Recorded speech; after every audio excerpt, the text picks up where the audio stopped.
Now, obviously, many people, most of us, will be making plans now for Christmas, and I think we just have to accept that this Christmas has to be different from previous ones.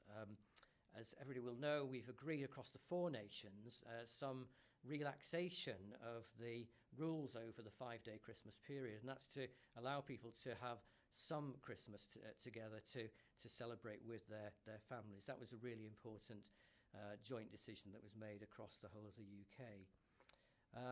In the light of where we are in Wales, we all need to think about what we should and could do over Christmas. We all need to think about our plans and to perhaps rethink our plans. I'm certainly doing that. I was intending over Christmas to travel to Northern Ireland to visit relatives. I'm not now going to do that because I think the best thing to keep people safe, keep my family safe, is to not to do that.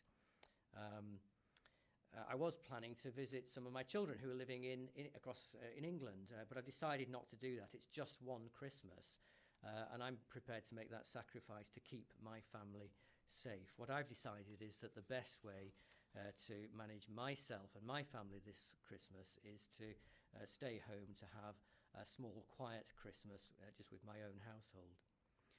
I'm not going to be going to any pubs or restaurants or shops for Christmas. I'm not going to go to any Christmas fairs.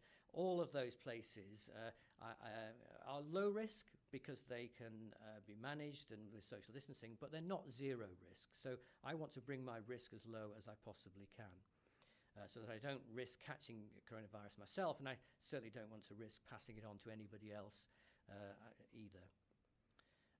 You'll be aware that we did introduce some new restrictions here in Wales last Friday. That was on the basis of rising evidence of rising infection rates, new restrictions on hospitality and indoor entertainment. Those were new rules that we put in place as government, but the important point I want to say to people is that it's not just government rules that will keep us safe.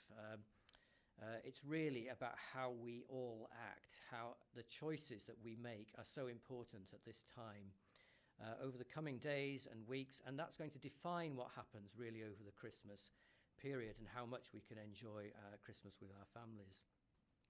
We've said it lots and lots of times, but the coronavirus, unfortunately, is a social virus. It likes us coming together. It thrives on human contact. So whenever and wherever we come into close contact with each other, the virus can be transmitted from person to person. It doesn't just come from strangers. It comes from people that we know, people that we trust, people that we live with, people that we work with. So we all have to think about how we can reduce our risk of the virus transmitting within our families, within our households, and within the broader community.